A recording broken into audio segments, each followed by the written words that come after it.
Gunsmoke. Brought to you by Chesterfield.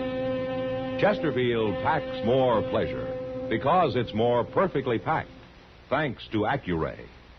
They satisfy the most. Around Dodge City and in the territory on West, there's just one way to handle the killers and the spoilers, and that's with a U.S. Marshal and the smell of Gunsmoke.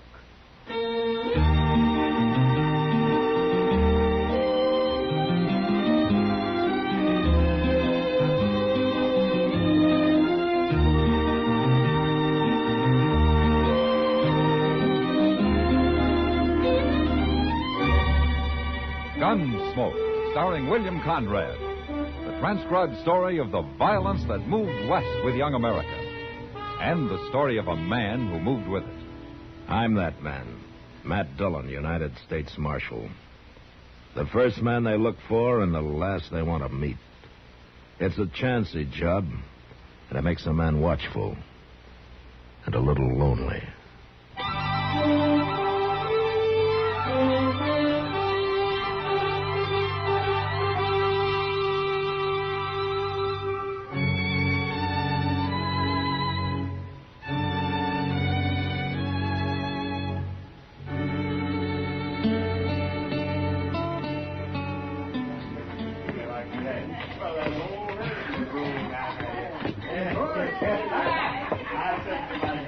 Sam?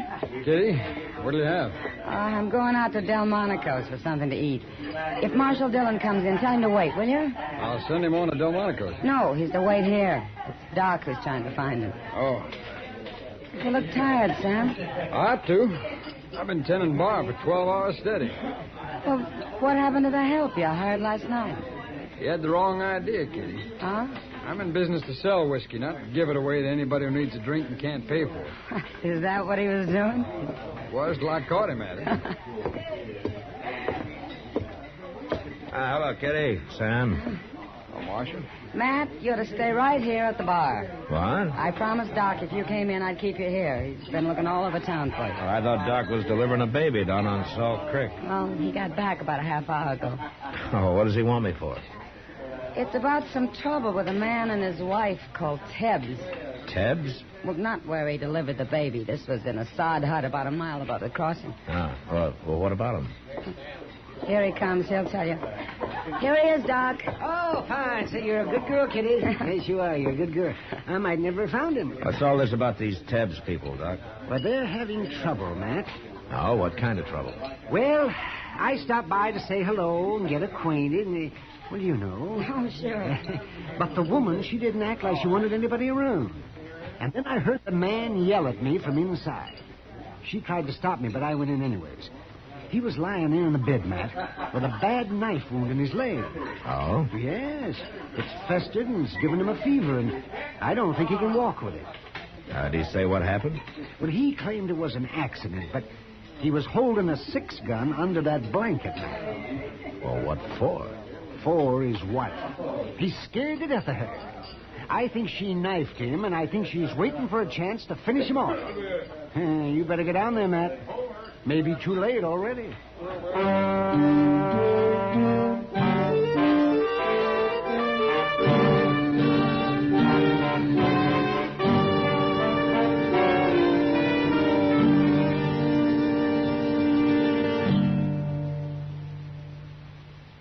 Introducing one of the country's best-known jazz musicians and arrangers, Mr. Bobby Haggart.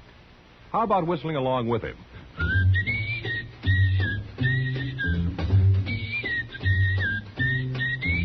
Packs more pleasure, packs more pleasure. Chesterfield packs more pleasure because Chesterfield's more perfectly packed. The more perfectly packed your cigarette, the more taste and mildness are released for you. Chesterfield, made by exclusive Accuray, has an open, easy draw that unlocks all the pleasure of fine tobaccos. Now, Accuray ensures an even distribution of tobacco from one end of your Chesterfield to the other. Chesterfield is firm and pleasing to the lips, mild, yet deeply satisfying. Chesterfield packs more pleasure because Chesterfield's more perfectly packed. To the touch, to the taste. Chesterfield packs more pleasure because it's more perfectly packed. By Chesterfield. Mild. Yet they satisfy the most.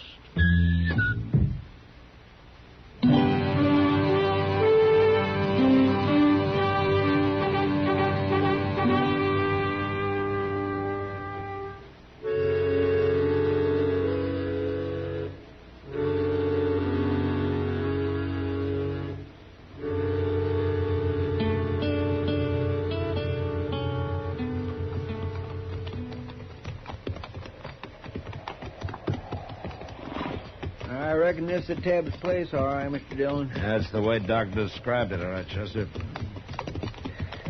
Including the wife out there hoeing in the dirt. She's letting on she don't see us. Yeah. I didn't expect we'd be very welcome here. Just wait till she finds out you're a marshal. And I'm not going to tell her, Chester.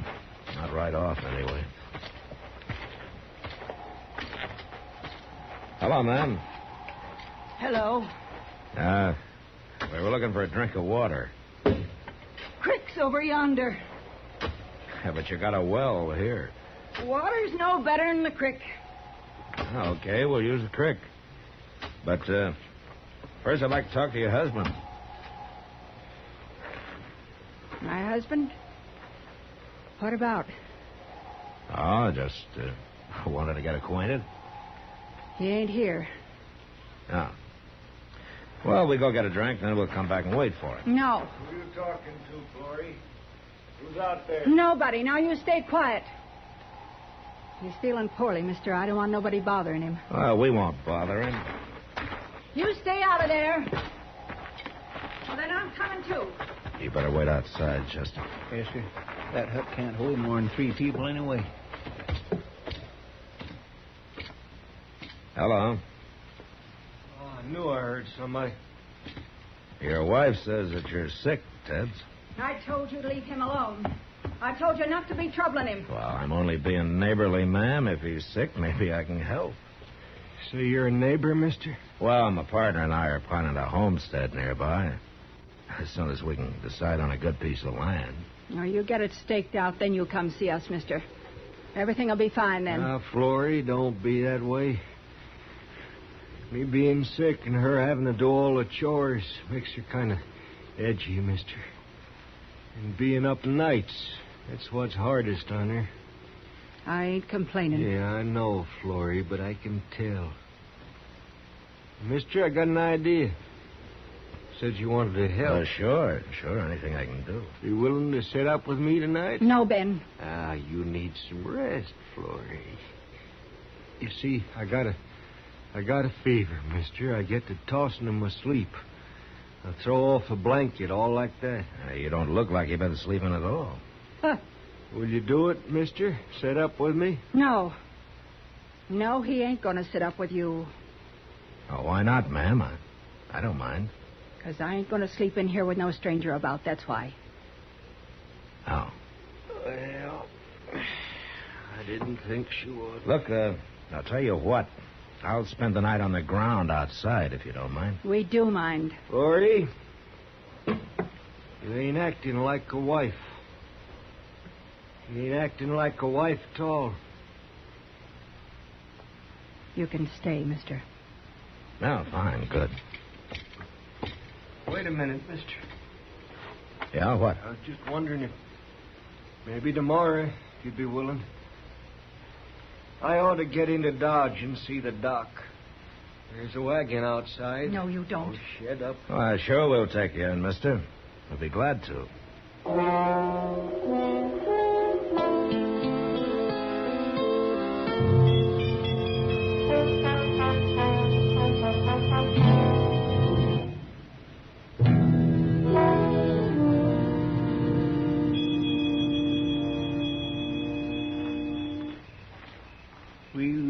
Drive him into Dodge tomorrow, Mr. Dillon? Yeah, we better. But why don't she want him to go? Well, I guess Doc was right, Chester. She put a knife in him, and now she's trying to finish him off. Well, if he's got a 6-gun under his blanket, why don't he just shoot her? But who'd take care of him, feed him? He's getting more fever every day, and he can hardly walk anyway. Well, It sure can't last much longer, with him staying awake, trying to keep an eye on her all the time. Yeah. Chester, I think I'm going to go in there and tell him who I am and load him into a wagon tonight. This has gone on long enough. I reckon you better, Mr. Dillon. Yeah.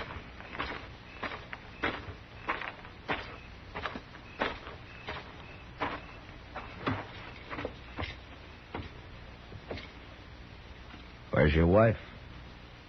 She went around back, mister. Look, Tebbs. I'm going to take you into Dodge tonight. You are? Oh, that'll be fine. Oh, except for Florrie. You want to tell me what's going on here? What do you mean? I'm not a homesteader, Tebbs. I'm a U.S. Marshal.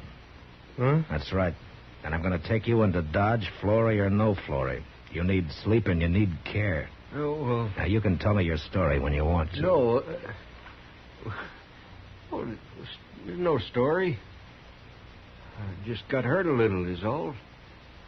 Here, look here, Marshal. You got to understand, Florrie. She don't mean what she says. She gets all riled up over nothing. You know how women are. What are you trying to say, Tebbs? Well, I'm fine right here. And Florrie, she's a good nurse, Marshal. You mean you don't want to go to Dodge? Oh, shucks, I'll be up and around in a couple of days. Don't you worry about me. All right. But I'll be back.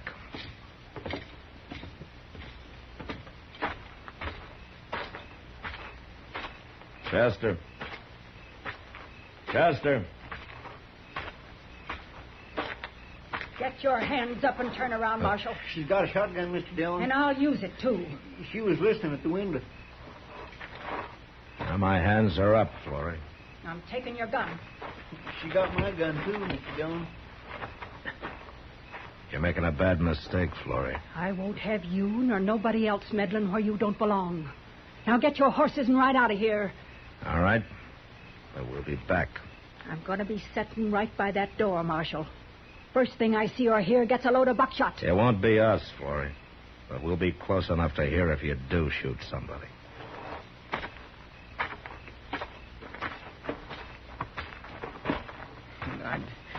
I couldn't help it, Mr. Dillon.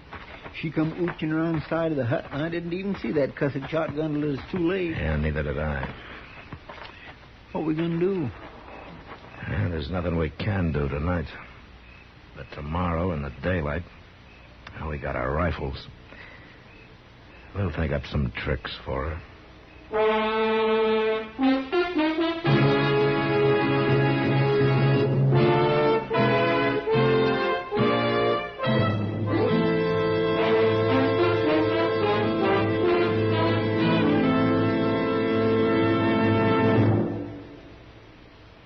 Where are you listening to Gunsmoke? In your favorite easy chair? Or out driving? Oh, there you are. In the kitchen. Say, you want to make whatever you're doing more enjoyable? Have a Chesterfield. Enjoy Chesterfield's better taste and mildness. You see, Chesterfield packs more pleasure because it's more perfectly packed. A more perfectly packed cigarette gives you an open, easy draw that unlocks all the better taste and mildness of fine tobaccos. And Chesterfield, made by exclusive Accuray, is more perfectly packed, with an even distribution of tobacco from one end of your Chesterfield to the other. Firm and pleasing to the lips, mild, yet deeply satisfying. Remember, to the touch, to the taste. Chesterfield packs more pleasure because Chesterfield's more perfectly packed. Buy Chesterfield. Mild, yet they satisfy the most.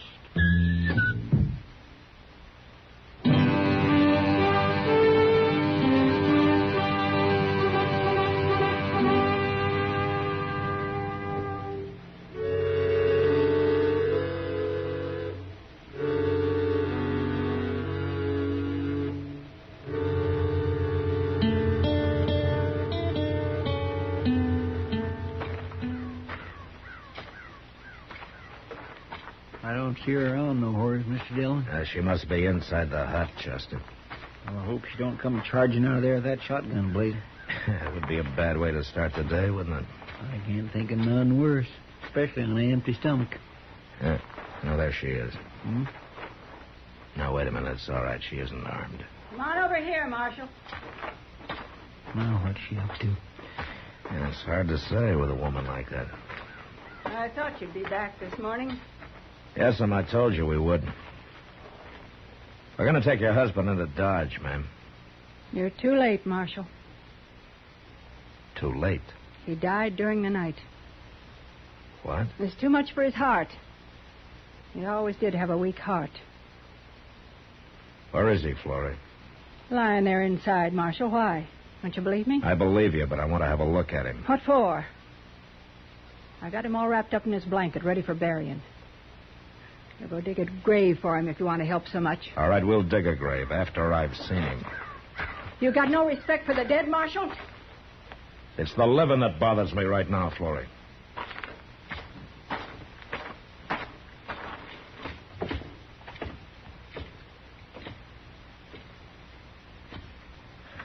I'm going to have a look at him now, Florrie. You're no better than a coyote, Marshal. You don't have to watch. Oh, go ahead. I don't care.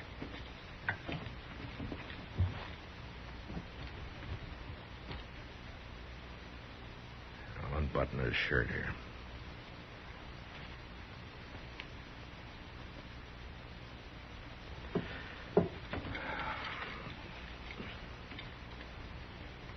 All right, what did you use, Florrie? Use? For what? I might have known he couldn't stay awake forever. He fell asleep and you stabbed him in the heart with a needle or something. That doesn't show much, does it? All right, I'll tell you.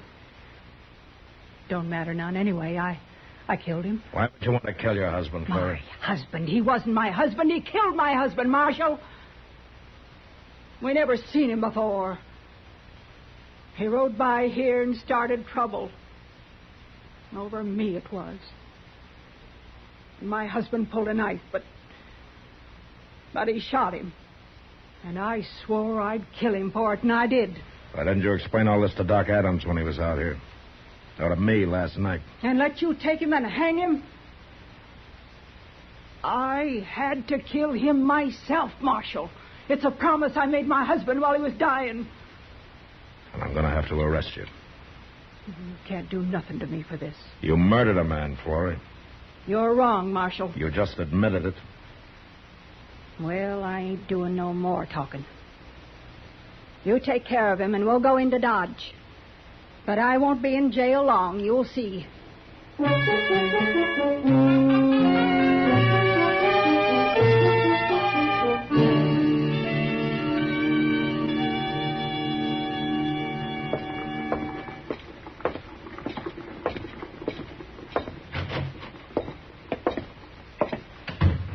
Good morning, Chester. Good morning, Mr. Dillon.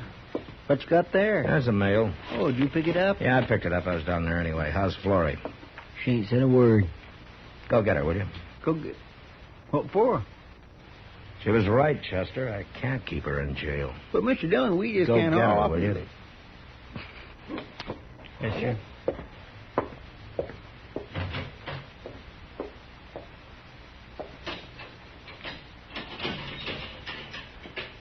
All right, come on out, boy. You turning me loose? Not me. Mr. Dillon is. It's about time. Morning, Florrie. Not much of a jail you got, Marshal. Well, it's not strong enough to hold you. Of course it ain't. Florrie, the man you killed. You told me you've never seen him before, huh? I never had. What was his name? George Bassett. What else did you know about him? He was wanted. Dead or alive. He was wanted. I got a circular on him in the mail, Chester. It's there on my desk. A circular? Well, forevermore. How did you know he was wanted, Florrie? He said so. Now, that's hard to believe. Now, he told me. When he was bothering me. Before he killed my husband. He said one more wouldn't matter. I guess he planned to kill me, too, later. Only he hadn't figured on getting cut up. And he needed me after that. Yeah. Now, why didn't you tell me this out there, Florrie? I didn't think you'd believe me, Marshal. Well, maybe you were right. I never heard of George Bassett before. You heard of him now? Yeah. There's going to be some reward money coming, Florrie. Marshal? Yeah, what? You say it. Say what, Florrie? Please. Now. That you don't want the money? That you wouldn't take it? Thank you, Marshal. Thank you for saying it right. I feel some cleaner for that. Goodbye. Goodbye, Florrie.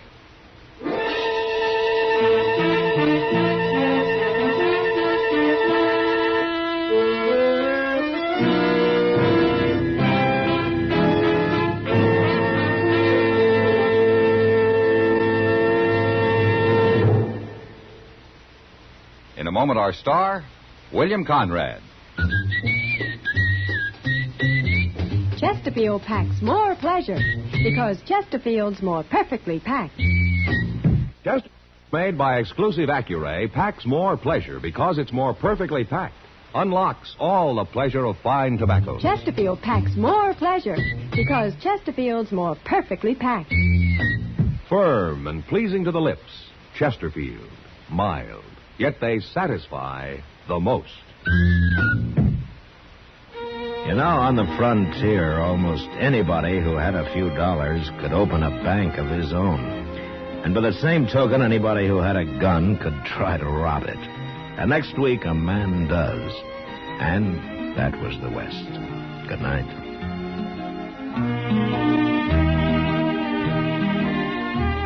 Gunsmoke, produced and directed by Norman MacDonnell, stars William Conrad as Matt Dillon, U.S. Marshal. Our story was specially written for Gunsmoke by John Meston, with music composed and conducted by Rex Corey. Sound patterns by Tom Hanley and Bill James. Featured in the cast were Helen Cleve, Lawrence Dobkin, and Stacey Harris. Parley Baer is Chester, Howard McNear is Doc, and Georgia Ellis is Kitty.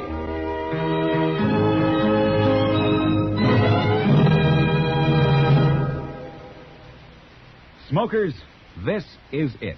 L&M filters. So good to your taste, so quick on the draw. Make today your big red letter day, your L&M red letter day. Superior taste and filter, it's the miracle tip. Make today your big red letter day. Change to L&M today. L&M, so good to your taste. So quick on the draw. Get L&M today. Relax with L&M. So good to your taste, so quick on the draw. Join us again next week for another specially transcribed story on Gunsmoke.